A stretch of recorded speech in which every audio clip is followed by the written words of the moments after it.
यहां हमें एक दायरा और उसका खत मुमास यानी टेंजेंट लाइन दिए गए हैं और हमने दायरे के महवर से इस पॉइंट को जोड़ दिया जहां खत मुमास बन रहा है और हम देख सकते हैं कि ओ ए हमारा निस्फ कतर है, रेडियस है। और इस वीडियो में हमें यह साबित करना है कि यह निस्फ कतर खत मुमास के उमूदी यानी परपेंडिकुलर है, 90 के जाविये पे है। तो इस बात का सबूत दो और बातों के सबूत से मिलेगा। पहले यह साबित करना होगा कि इस खत एल पर मौजूद किसी भी पॉइंट का अगर दायरे के महवर से फासला निकाला जाए तो वो ओ से ए तक के फासले से हमेशा कम होगा।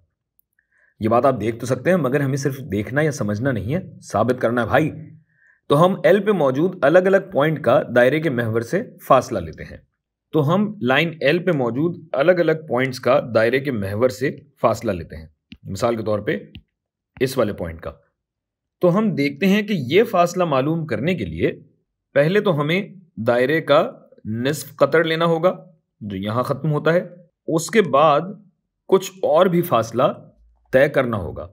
बस ये साबित हुआ कि ओ ए, पहली बात ये साबित कि ओ ए दायरे के महवर से एल तक का करीब तरीन फासला है।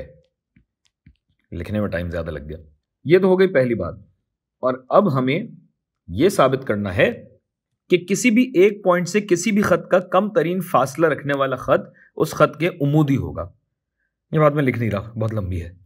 तो भाई इस बात को साबित करने के लिए अगर हम इसी बात का उलट ले लें, अगर मैं जिद में कहूं कि नहीं, कि कम तरीन फासला उमूदी नहीं किसी और एंगल पे हो सकता है, तो जाहिर है कि इसका जाविया 90 नहीं हो सकता, 90 से कम होगा।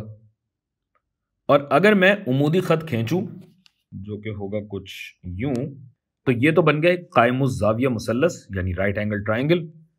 और इसमें अगर मैं इस साइड को कहूं ए और इसे सी, तो पाइथागोरस थ्योरम लगाने पे मुझे पता लगता है कि भाई ए स्क्वायर्ड जमा बी स्क्वायर्ड को बराबर होना होगा सी स्क्वायर्ड के। गोया सी हमेशा ए से इतना बड़ा होगा।